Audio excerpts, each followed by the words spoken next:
Welcome to Two Boys in a Book. These are nighttime readings from a mom and her two boys. Let's go on an adventure through reading.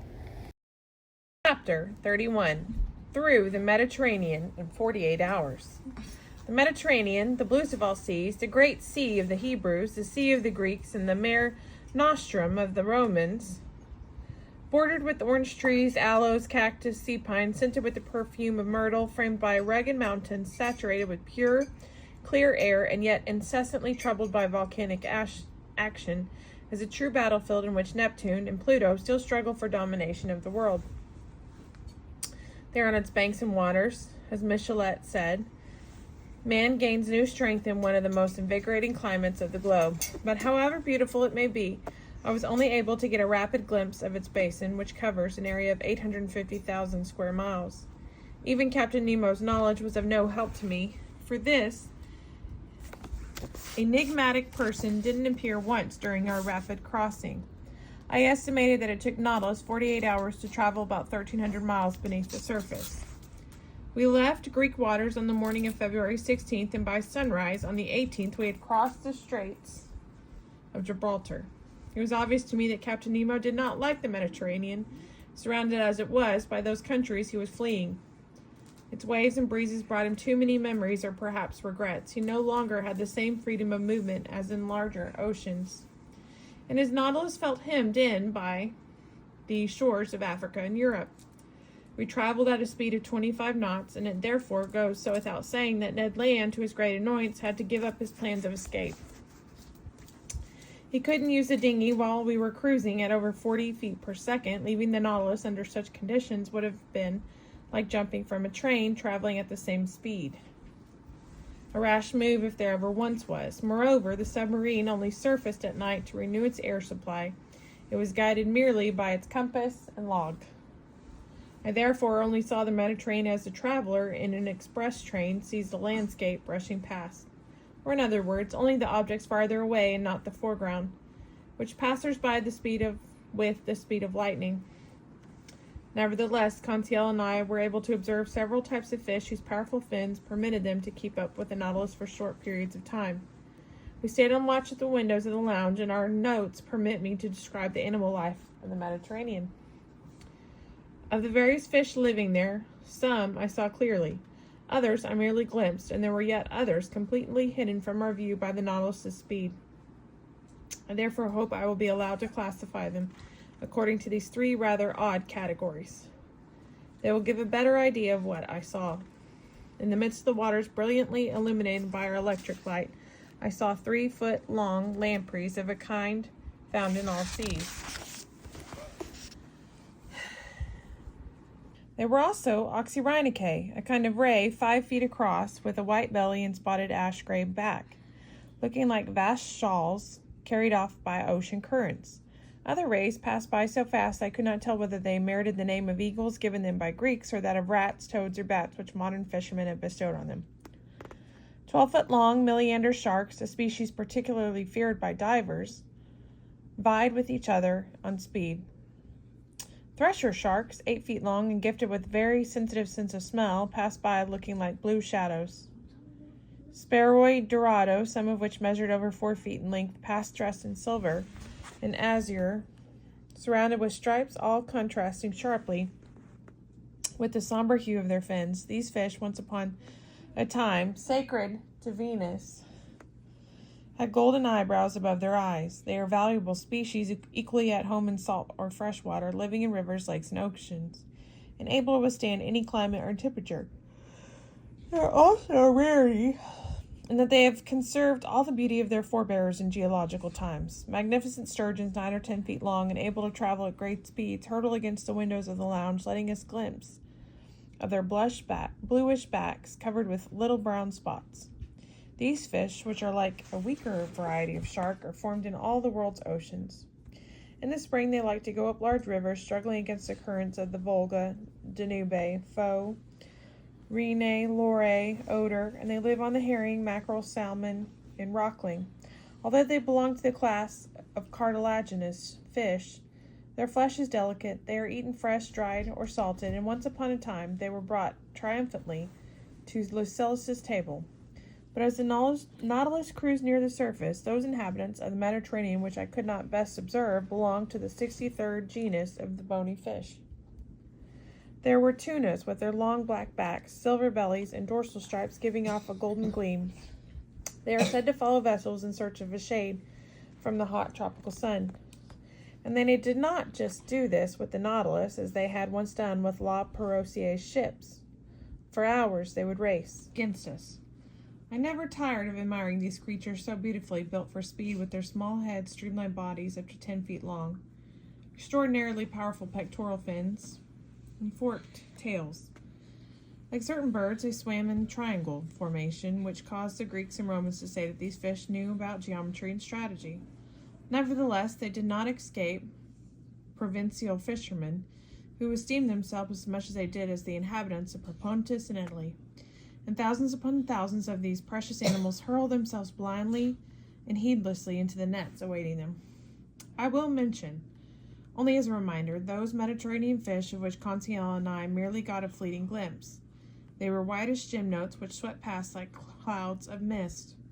Congers 10 to 13 feet long and brightly colored with green, blue, and yellow, 3 feet long hakes, whose liver is so tasty, Ceopalae tenae, floating like thin seaweed, grenards, which poets call lyrefish, and fishermen called pipers, whose snouts are adorned with 2 triangular plates which resemble Homer's instrument, flying grenards, which can swim fast as birds can fly, a species of perch with a red head, whose dorsal fin is decorated with a kind of filament, shad covered with black, gray, brown, blue, yellow, and green spots, a fish that is easily affected by the silvery sound of little bells, magnificent turbots, those pheasants of the sea whose diamond-shaped bodies are marbled with brown and yellow on top, and whose yellow fins are flecked with brown, and finally, schools of marvelous red mullets, the ocean's equivalent of birds in paradise, for which Romans would pay as much as 10,000 sesterces apiece, so that they could cruelly watch them change from deep vermilion to pale white as they died on their table.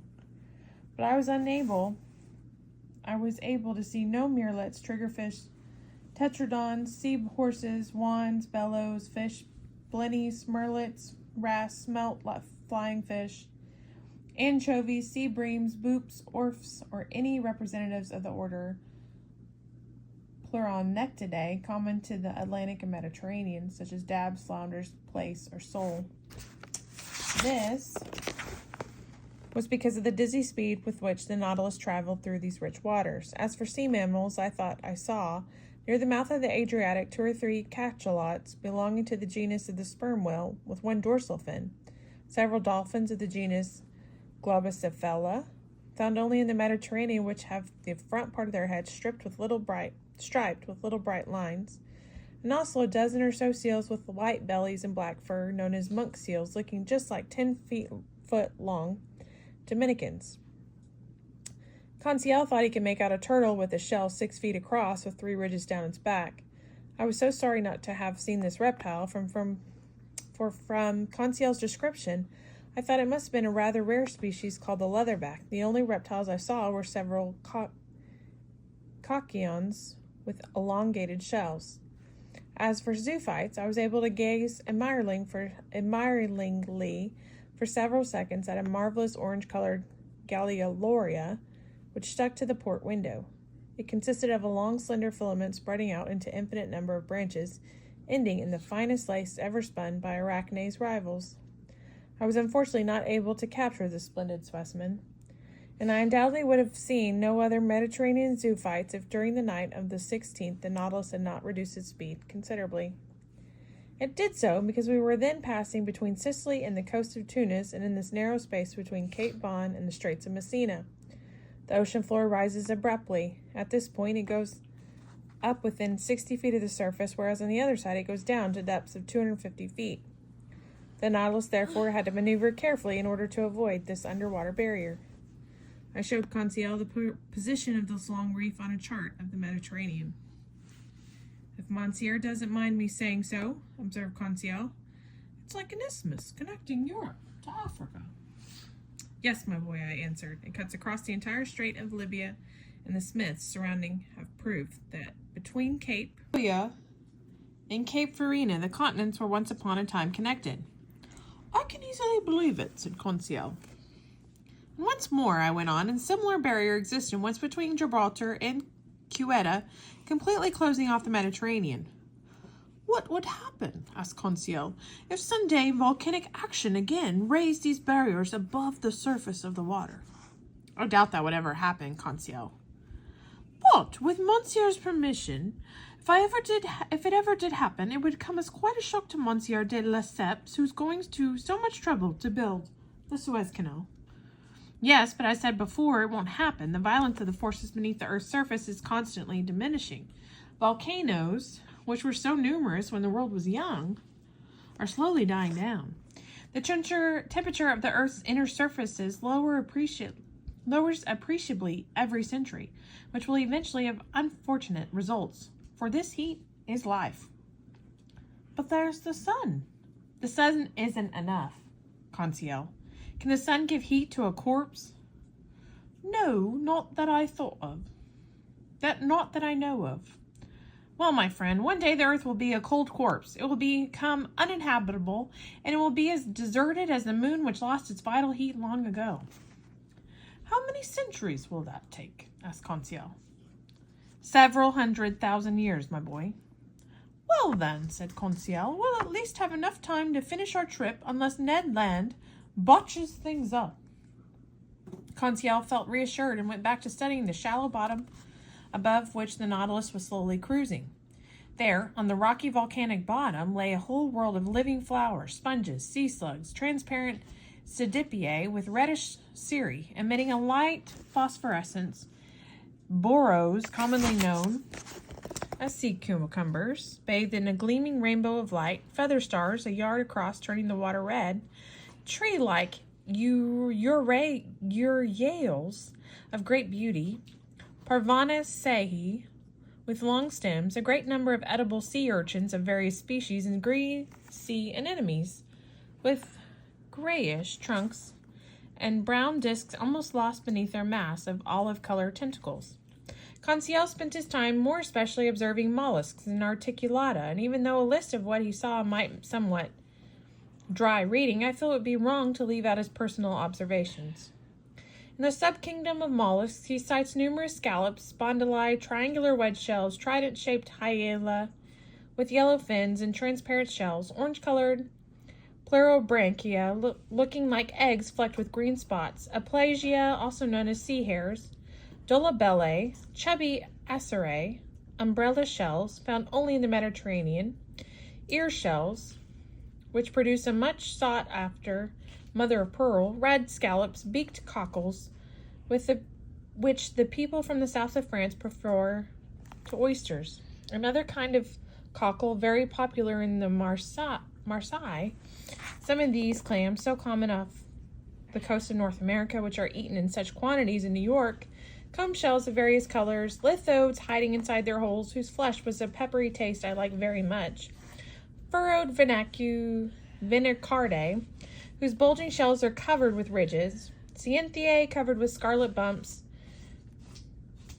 Carniaria bent up at each end and looking like small gondolas, Antilles with spiral shells, gray thetes with white spots and covered with their fragile mantilla, Aeolides looking like little slugs, Cavallinae crawling along on their backs, Auriculae, and among other the Auricula, Myostosis with its oval shell, fawn-colored Scalarae, periwinkles, Ithinae, Serinae, Petriocolae, Lamellariae,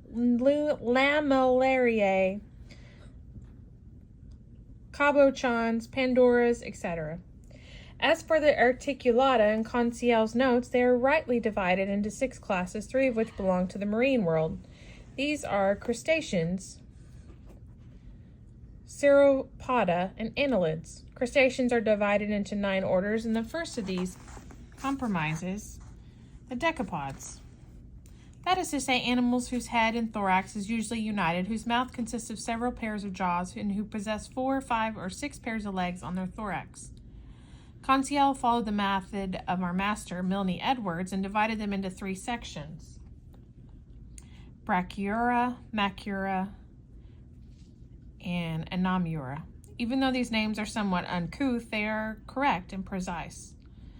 Among the brachiae, Conseil cites Amathiae, whose head is armed and 2 horns going off to each side. Anacidae, which I have no idea why, the Greeks use as a symbol of wisdom, several kinds of spider crabs, one species of which had probably wandered into the shallow water, for it usually lives at great depths. Xanthe, Peluminae, rhomboids, granular capillae, very easy to digest, as Conseil notes, toothless Choriestes, Ebolae, Symbolidae, Walliduripi, etc.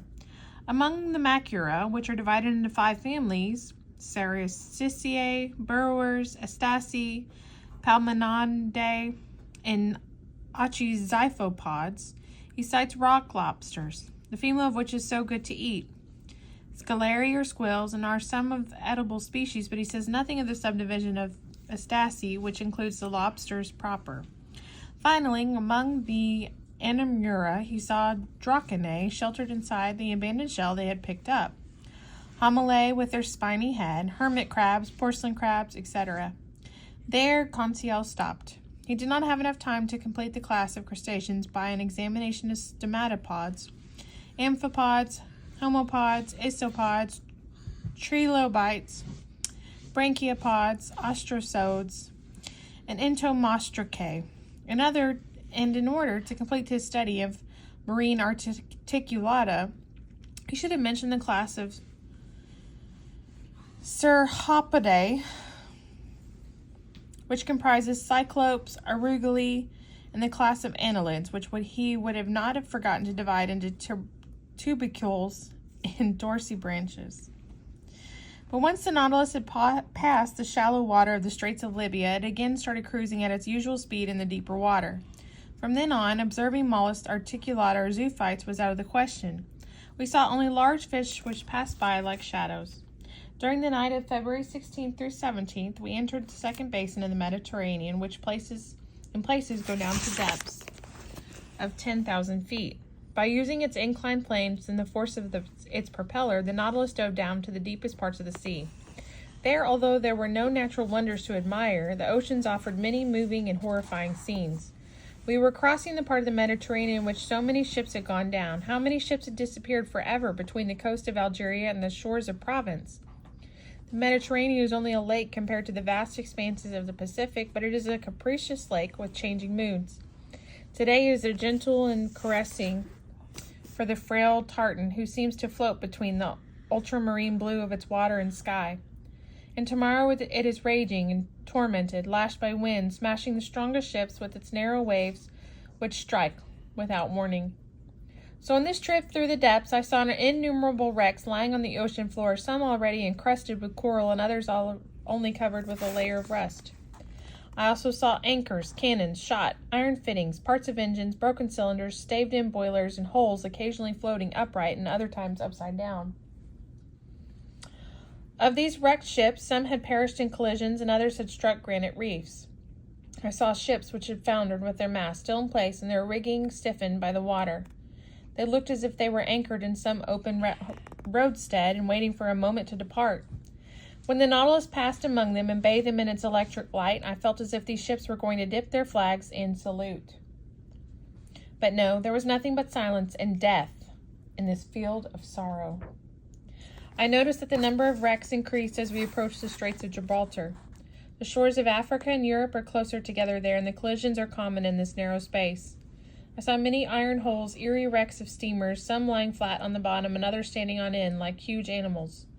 One of these boats presented a terrifying spectacle with holes in its side, its funnel bent, its paddle wheels destroyed, except for their mountings, its rudder separated from its stern post but still held on by a chain, and its rear name plate eaten away by the sea. How many lives must have been lost in this shipwreck? How many victims must have gone down with it? Had some sailor survived to tell of this terrible disaster, or did the ocean still keep the secret of what had happened? I don't know why, but it struck me that this boat buried in the ocean could have been the Atlas, which had disappeared with all hands about 20 years before, without another word ever being heard of it. What a grim task it would be to write a history of the Mediterranean depths. This vast cemetery where so much wealth has been lost and where so many victims have met their death. Nevertheless, the Nautilus cruised at a full speed past us these wrecks with total indifference. On February 18th, toward 3 in the morning, I reached the entrance of the Straits of Gibraltar. There are two currents in these straits, one on the surface, which men have known for a long time, which brings water from the Atlantic into the Mediterranean, then a lower countercurrent, whose existence has been proved in recent times by means of simple logic. For the amount of water in the Mediterranean, if it were constantly increased by the entering from the Atlantic and from rivers, would increase year by year, since more evaporation would not be enough to reestablish the balance. Now, since the water level in fact stays the same, people were forced to admit the existence of a lower current which empties water from the Mediterranean back into the Atlantic. And this fact is indisputable. It was this countercurrent of which the Nautilus took advantage. It moved rapidly through the narrow straits. For an instant I could make out the marvelous ruins of the Temple of Hercules, which, according to Pliny in Avianus, had been buried along with the low island on which it stood. And several minutes later, we were floating on the surface of the Atlantic. Stay tuned tomorrow for Chapter 32.